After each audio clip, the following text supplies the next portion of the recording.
Bismillahirrahmanirrahim. Assalamualaikum warahmatullahi wabarakatuh.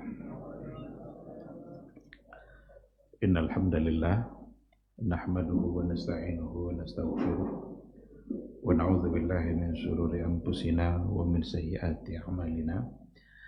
May yahdihillahu fala mudilla lahu wa may yudlilhu falan tajida lahu waliyyan mursyida. Ashhadu an la ilaha illallah wahdahu la syarika lah wa ashhadu anna Muhammadan abduhu wa rasuluhu la nabiyya wa la rasula ba'dah. Ikhwati billah, hadirin hadirat, bapak-bapak, ibu-ibu, kaum muslimin dan muslimat yang dimuliakan Allah. Mari kita awali kajian kita dengan bersyukur dan memuji Allah Subhanahu wa ta'ala. Alhamdulillah, pada malam hari ini kita kembali dimudahkan untuk bersama-sama duduk di majelis ilmu.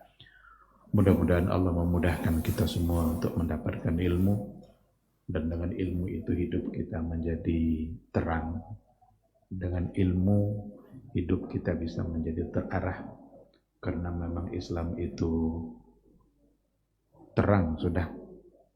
Islam itu semuanya didasarkan kepada ilmu yang dalam hal ini adalah wahyu yang diturunkan oleh Allah Subhanahu wa ta'ala. Mudah-mudahan kita semua bisa istiqamah berada di atas syariat yang telah disampaikan oleh Rasulullah sallallahu alaihi wasallam. Sebagai umat Nabi Muhammad sallallahu alaihi wasallam, sewajarnya pula kita memperbanyak ungkapan salawat dan salam. Mudah-mudahan salawat dan salam itu menjadi zikir yang senantiasa membasahi lidah sebagai bukti bahwa kita adalah benar-benar orang-orang yang merindukan dan mencintai beliau. Kita wajib merindukannya karena Rasul sangat merindukan kita. Kita harus mencintainya karena dia sangat mencintai kita pula. Kita berharap mudah-mudahan kita dimudahkan pula oleh Allah Subhanahu wa ta'ala untuk mendalami sunnah-sunnahnya dan untuk setia berada di atas sunnah tersebut. Taraktukum ala al-mahajjatil bayda lailuha kanahariha la yazigu anha illa halik. Aku tinggalkan kalian di atas hujjah yang sangat terang, sangat jelas, tidak ada yang gelap. Siapa yang setia berada di atasnya, dia akan lurus jalannya. Tapi kalau siapa yang mencoba untuk menyimpang, menyeleweng, dia pasti akan celaka, pasti akan binasa. Dan ini Nabi yang mengatakan.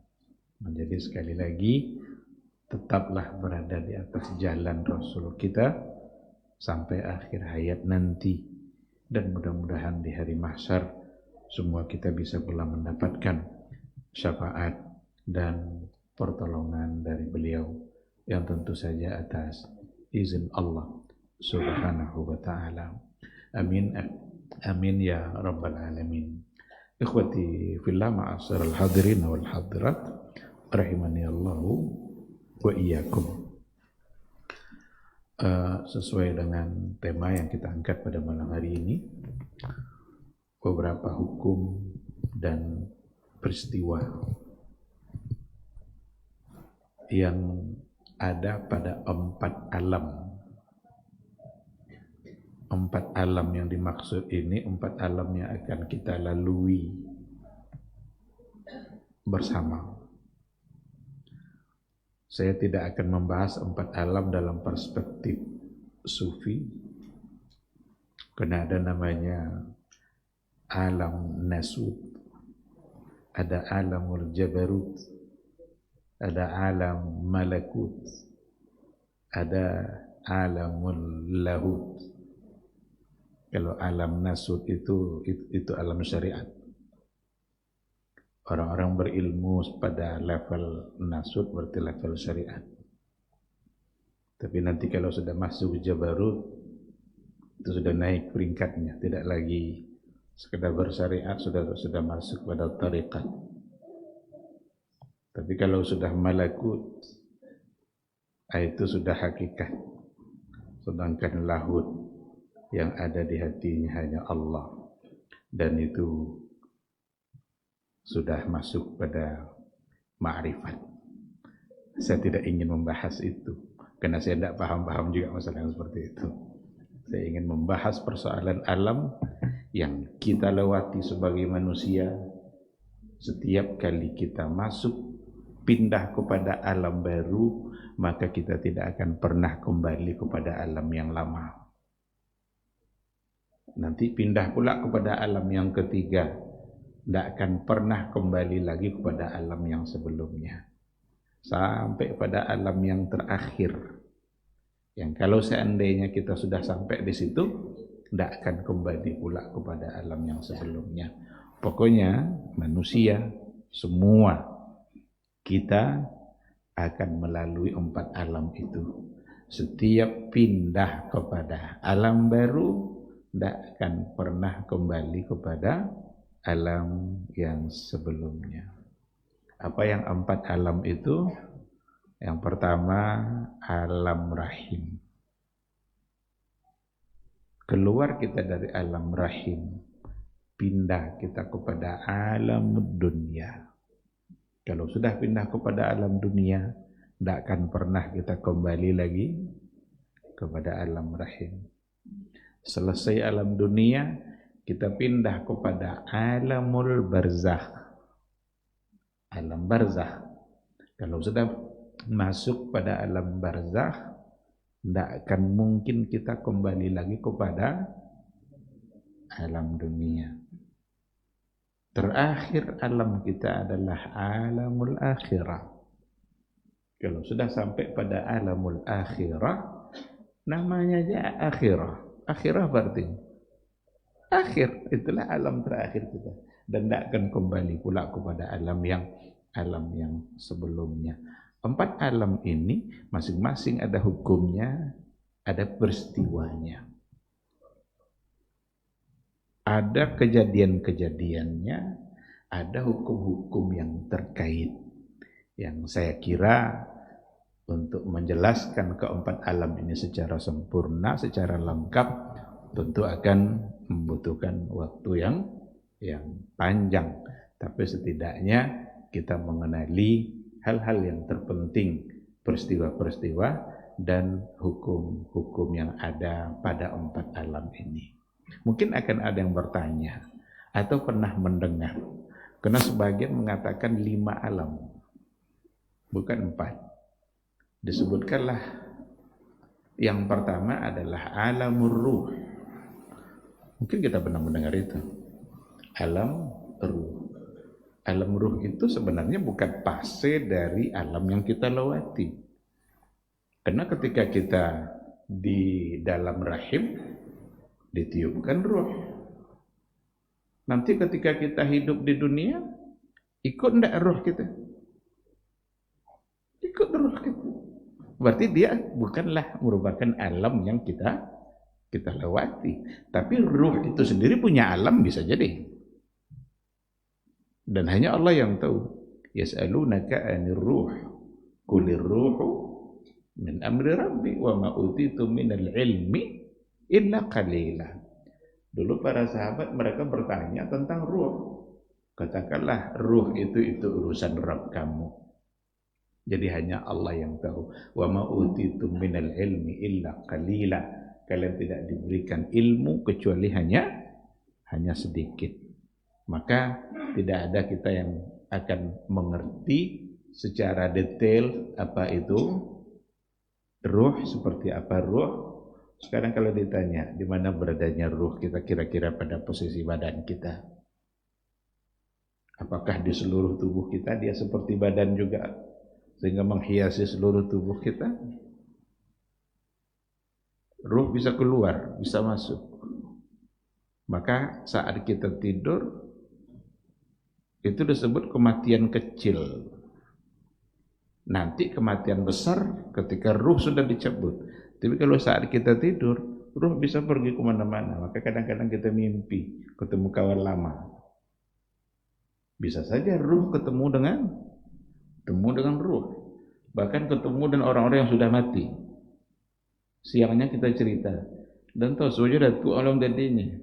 Kesan datuknya lah mati lah mau. Kita tidak bisa mengerti secara hakikat. Maka alamul ruh bukanlah sebagai tahapan. Maka yang benar adalah 4 alam. Itu tahapan yang kita lewati sebagai manusia. Yang pertama, alam rahim. Ketika kita berada dalam kandungan ibu, maka kedudukan seorang ibu menjadi besar dalam kehidupan kita. Karena rahim dialah tempat kita berada untuk pertama kali. 9 bulan dengan proses yang dijelaskan oleh Al-Quran dan oleh hadis urutannya itu. Yang proses kejadian itu diakui oleh ilmuwan. Bahkan ada di antara ilmuwan yang masuk Islam gara-gara itu. Dokter kandungan yang tidak beragama Islam, tapi ketika dia mendapatkan ayat yang bercerita tentang proses kejadian manusia di rahim, yang cocok persis seperti ilmu yang dia miliki. Padahal dia bukan muslim, tapi kok ada kecocokan dengan kitab yang dimiliki oleh umat Islam, yang pada akhirnya dia justru masuk Islam. Dalam hadis Nabi dikatakan oleh Rasulullah SAW, inna ahadakum yujma'u fi batni ummihi arba'ina yawman nutfah thumma yakunu mithla dhalika alaqatan thumma yakunu mithla dhalika mudghah. Disebut dari air, kemudian 40 hari itu, kemudian 40 hari berikutnya menjadi segumpal darah, 40 hari berikutnya segumpal daging. Kalau dalam Al-Quran dijelaskan lagi setelahnya, fakhalaqnal mudghata idhama thumma kasawna al-idhama lahma. Jadi daging itu membentuk tulang belulang, tulang punggung, tulang kaki, semua dibentuk oleh Allah Subhanahu wa taala. Fakasawna al-'idhama lahma. Tulang-tulang yang telah dibentuk oleh Allah itu dibalutnya dengan daging. Maka jadilah. Tsumma ansha'nahu khalqan akhar. Fatabarakallahu ahsanul khaliqin. Jadilah sosok. Kalau sudah sempurna, saat itulah di hadis tadi dikatakan yursalu ilaihi malak, diutus kepadanya malaikat Allah, ditiupkan ruh, fayuktabu lahu, dituliskan, dicatatkan untuknya. Apa yang dicatatkan? Rizquhu, umurnya, ajalnya. Jadi rezekinya dicatat. Berapa dia akan mendapatkan rezeki selama dia hidup. Sudah ada catatan itu. Umurnya kira-kira berapa? Sa'idun am syaqi. Apakah dia akan menjadi orang yang berbahagia atau akan menjadi orang yang melarat? Semua dicatat karena Allah mengutus malaikat untuk mencatatnya dan untuk meniupkan ruh. Ini proses yang saya kira sangat ilmiah sekali, karena Allah yang menyebutkan, dokter memastikan seperti itu. Maka ada di antaranya tadi itu yang kagum, kemudian dia bisa masuk Islam. Nah, alam rahim itulah yang disebut dengan alam rahim, di mana kita berada di kandungan, di perut ibu kita sendiri. Bergantianlah ibu kita melahirkan, satu lahir muncul yang kedua, lahir yang kedua muncul untuk yang ketiga. Semua berada dalam satu rahim. Maka kata silaturahim, asal makna sebenarnya adalah untuk mereka yang berada dalam satu rahim. Sedekah itu yang paling utama diberikan kepada yang satu rahim dibanding yang lain. Karena kalau memberikan kepada yang lain hanya sekedar sedekah. Sedangkan memberikan kepada kakak atau adik selain sedekah ada penjalinan silaturahim. Dan jangan coba-coba putuskan silaturahim ini. Karena Allah sendiri memberi namanya sendiri dengan kata rahim. Siapa yang memutuskan silaturahim, Allah putuskan pula kasih sayang untuk dia. Karena rahim itu sendiri dari segi makna artinya adalah kasih sayang. Dan tidak ada gunanya juga kakak beradik memutuskan silaturahim. Kan pernah berada di satu kos yang sama. Kan kos itu kan kalau disebut rahim ibu itu, situlah kos pertamanya kan. Masa orang-orang yang berada dalam satu tempat kemudian dia menjadi tidak akur, tidak akrab, malah berkelahi. Kadang-kadang gara-gara warisan.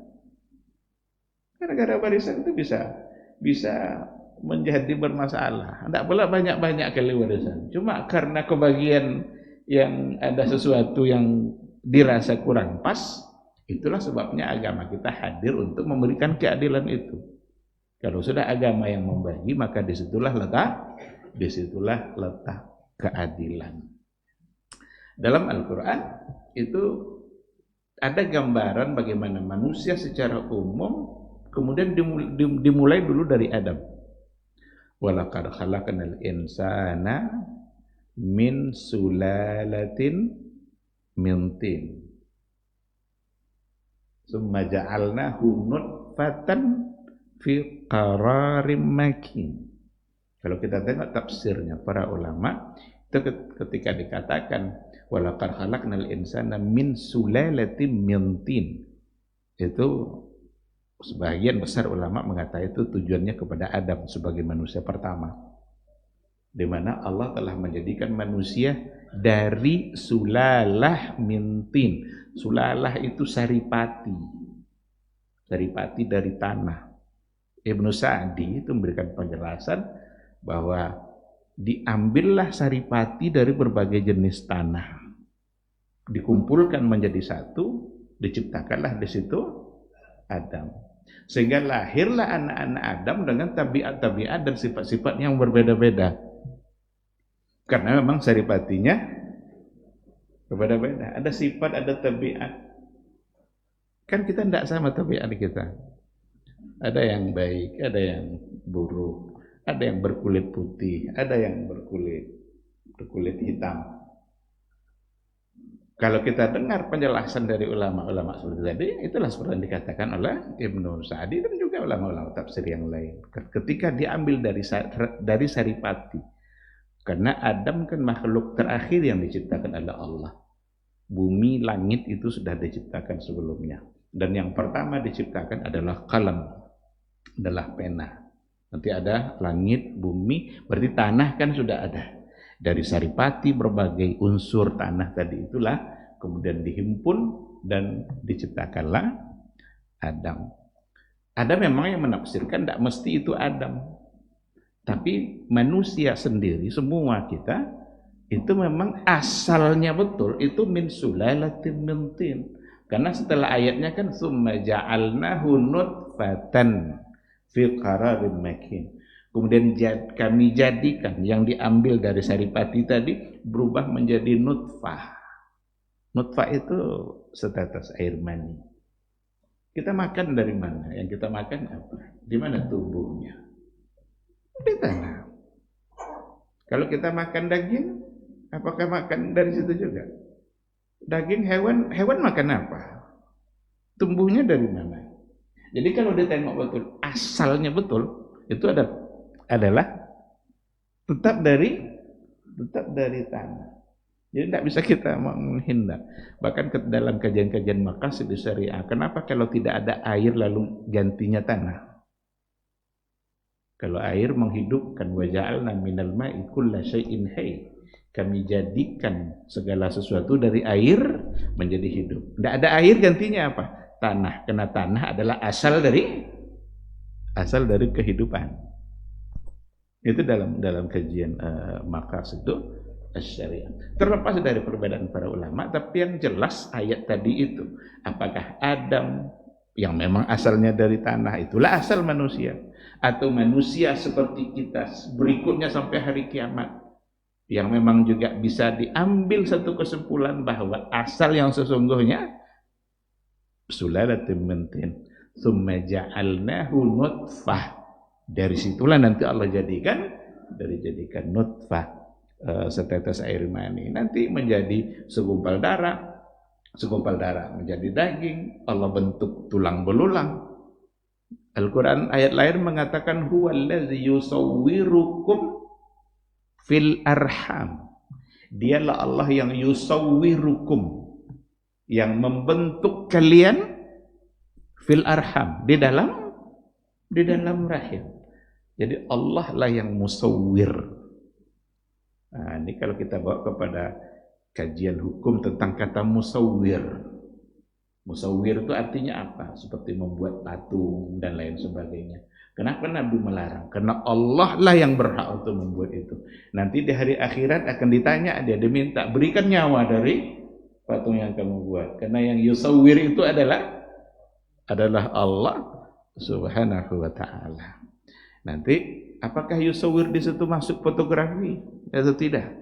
Itu perdebatan yang ada dalam hukum fikih yang barangkali kita tidak akan sempat pula untuk membahasnya sekarang.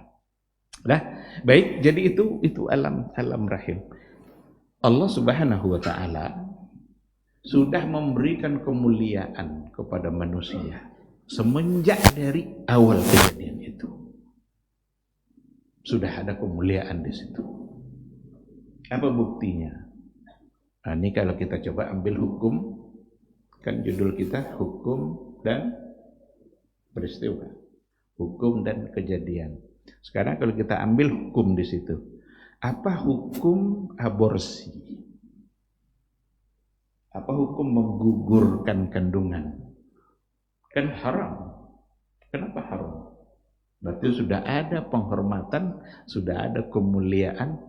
Janin yang sudah jadi di dalam rahim seorang ibu itu sudah wajib dihormati, sama seperti kita yang ada sekarang ini yang sudah hidup. Sehingga para ulama mengatakan haram hukumnya untuk melakukan aborsi. Dan betapa banyak orang melakukan itu, karena ternyata janin yang dilakukan, yang ada dalam rahimnya, ternyata terjadi tidak dengan cara yang halal. Ya, kalau tidak halal cara itu timbul ketakutan. Ya, kalau tidak halal cara memang takut sih.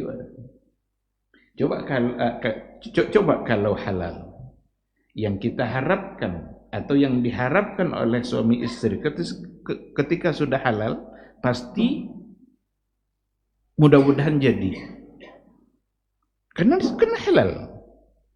Tapi kalau seandainya perbuatannya haram, yang diharapkannya justru janda jadi. Tapi lah langsung. Dan ternyata yang terlangsung banyak loh jadi. Yang halal-halal lambi karena dia Allah Ta'ala. Lah mau nunggu ndak yo. Ndak ya dapat. Itu semua dalam kehendak Allah. Ada ujian-ujian bagi kehidupan kita. Nah, maka hukumnya menjadi haram, tidak dibolehkan. Kadang dibayar pula itu bidan-bidan kampung yang kadang-kadang mau dibayar untuk aborsi itu, asalkan mau dirahasiakan. Mereka tidak takut kepada Allah, hanya sekadar ingin menghindar dari bisikan, ucapan atau tudingan-tudingan yang datang dari manusia. Meskipun dalam hal ini ada kemungkinan untuk dibolehkan, kata sebagian ulama, jika seandainya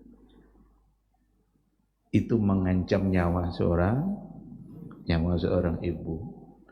Tapi kalau yang dari yang tidak halal tadi itu ya berarti kalau dilakukan dua dosa yang jadinya. Perbuatan zinanya, kemudian perbuatan menggugurkan. Tapi andaikan itu sah, tapi ternyata itu mengancam jiwa seorang ibu, padahal dia sudah jadi. Nah, dalam hal ini ada semacam ijtihad di kalangan para ulama, seandainya memang untuk menjaga nyawa seorang ibu lebih dikedepankan. Karena yang ini kan belum jadi belum berbentuk, cuma sudah ada bibitnya, sudah dijadikan oleh Allah, cuma belum jadi seperti manusia, belum jadi seperti bayi. Maka nyawa ibu lebih diutamakan. Boleh untuk digugurkan kalau memang dikhawatirkan akan mengancam nyawa seorang ibu. Kalau seandainya tidak dan alasan itu, maka agama tidak membolehkan. Umpamanya alasannya takut nanti tidak bisa menyekolahkan. Ini kan lah nama anak lainnya, kok jadi leceh ini. Payahnya kalian payah ekonomi, payah makan. Kalau itu alasannya jelas terang dalam Al-Quranul Karim. La taqtulu auladakum khasyata imlaq. Jangan kalian bunuh anak kalian karena takut miskin. Dulu ayat ini diterapkan untuk melarang pembunuhan anak setelah dia lahir. Karena pada masa jahiliyah dulu banyak anak yang lahir, apalagi kalau perempuan itu mereka bunuh. Tapi hukumnya tidak sebatas hanya pada yang sudah lahir saja. Kalau seandainya dia masih dalam rahim, itu sudah ada kehidupan yang diberikan oleh Allah. Maka larangan itu masuk ke dalam hal yang seperti itu jika dan alasan yang sama. Atas dasar apa kita takut? Karena Allah bilang nahnu narzuqukum wa iyyahum. Jadi kalian bunuh anak kalian karena kalian takut miskin. Kami yang memberi kalian rezeki, kamu dan mereka. Jadi kan rezekinya datang dari Allah. Kita kalau punya anak satu, sumber rezeki kita siapa? Allah. Kalau punya anak 3, Allah juga. Kalau punya anak 5, sama itu yang pemberi rezeki kita. Jadi nahnu narzuqukum wa iyyahum. Ada dalam ayat lain nahnu narzuquhum wa iyyakum. Yang memberikan rezeki mereka dan kalian itu saya, kata Allah. Jadi tidak ada alasan kalian untuk membunuhnya. Maka sekali lagi dari segi hukum adalah haram, kecuali kalau seandainya memang ada dalam pertimbangan maqasidus syariah. Itu biasanya dalam pertimbangan maqasidus syariah dibawa keselamatan seorang ibu dalam kondisi seperti itu lebih didahulukan. Allah Subhanahu wa taala alam. Jadi ikhwati fillah, alam yang pertama itu adalah alam rahim. Ketika sudah 120, kan Nabi bilang tadi arba'ina nutfah, arba'ina yauman mudghah, arba'ina alaqah, arba'ina yauman mudghah. Berarti 40 120 hari. Setelah itu ditiupkan ruh. Karena yursalu ilaihil malak. Diutuskan malaikat untuk meniupkan ruhnya. Ternyata memang, coba saja tanya ibu-ibu hamil atau istri kita, umur berapa dia merasakan gerak-gerak di perutnya? Umur kandungan berapa bulan? Kira-kira itu 4 bulan ke atas, karena memang itu sudah ditiupkan. Terus sebelumnya enggak ada terasa gerakan-gerakan apapun. Yang ada hanya ya diam, kemudian semakin membesar. Kalau sudah ditiupkan ruh berarti sudah ada kehidupan. Dan ini kehidupan yang luar biasa, dijamin oleh Allah rezekinya. Memang tidak ada alasan kita untuk takut kepada rezeki. Wah, kau jual banyak, tapi takut jadi sakit. Janin dalam rahim ibu ada kajo?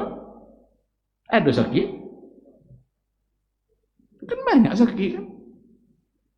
Jadi jangan lebih tawakal pula lagi janin itu daripada daripada kita. Karena janin itu kan Allah tanya itu. Ketika dia sudah punya nyawa, itu ditanya masing-masing kita. Alastu birabbikum? Yakin tak kalian dayan Tuhan kalian ya? Semua kita dulu menjawab. Semua kita jawab. Bala. Betul ya Allah. Syahidna. Kami bersaksi Engkau adalah Rabb kami. Itulah sebabnya bayi yang lahir semuanya dalam keadaan fitrah, dalam keadaan suci. Karena kita melafazkan itu ketika Allah nanya. Fa'abawahu yuhawwidanihi. Orang tuanya lah, kedua orang tuanya lah yang merubah perilakunya nanti. Jadi Yahudi kah, jadi Nasrani kah, jadi Majusi kah. Kenapa Rasul tidak sebut lagi jadi Muslim? Karena Islam itu sudah sesuai dengan fitrah. Karena Islam itu sendiri agama yang sesuai dengan fitrah. Tidak ada satupun doktrin yang ada dalam agama Islam yang tidak sesuai dengan fitrah. Kita tinggal mengikutinya saja. Ikhwati fillah, ma'asyiral hadirin wal hadirat rahimanillahu wa iyyakum. Setelah sempurna keberadaan kita di alam yang pertama, ada yang 9 bulan, ada yang kurang dari 9 bulan, ada yang lebih dari 9 bulan, tapi yang jelas itulah kira-kira rata-rata. Ketika kita sudah sempurna berada di alam rahim, maka Allah pindahkan kita ke alam dunia, alamud dunia. Sekarang kita berada pada alam dunia itu, alam yang kedua, alam rahim. Semuanya kita sudah melewatinya, dan semua kita mengawali kehidupan dunia dengan menangis. Apa itu? Nya dulu dalam rahim ndak pepaya kojo dah dapat sakit. Pas di dunia terpaksa mengakir lu. Jangan catuk kuat mengakir ndak bisa tu terus payah dulu. Maka menangi mulu. Fitnah yang sangat besar sekali yang akan dihadapi. Dan ada sesuatu yang tidak disepakati oleh para ulama. Ada mengatakan hadisnya tidak sampai ke tingkat sahih, tapi ada yang tetap menganjurkan, tetap bisa dipakai sebagai sebuah amalan, tapi hadisnya dikatakan tidak sampai ke tingkat sahih.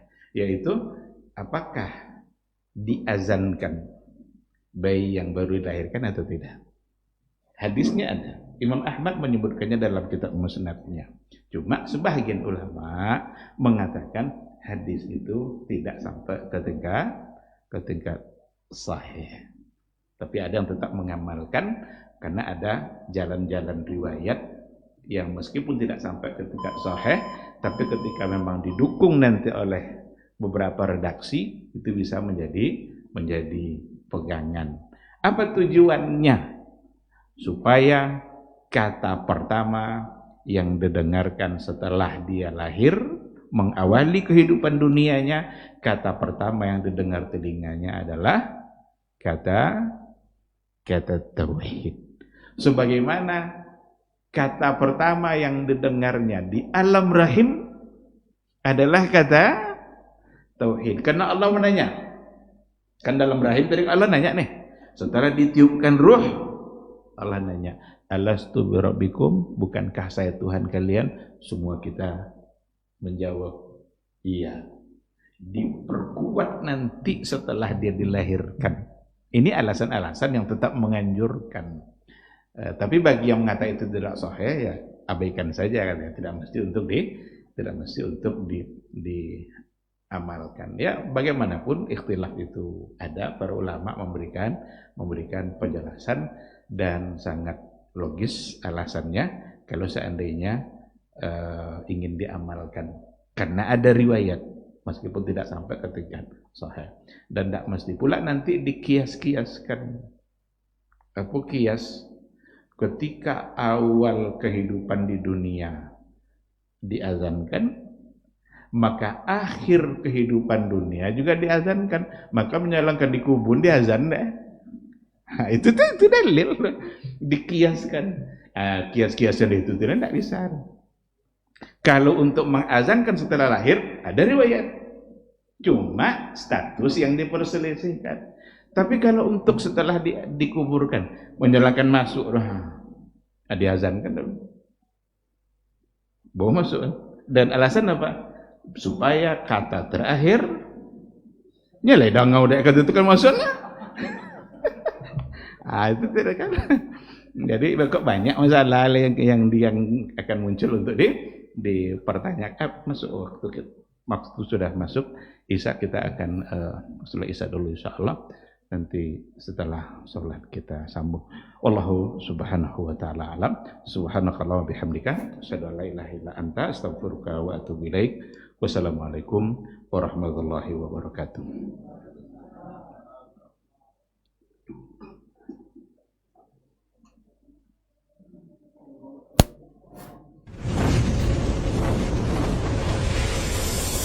Baba TV Sunnah, belajar agama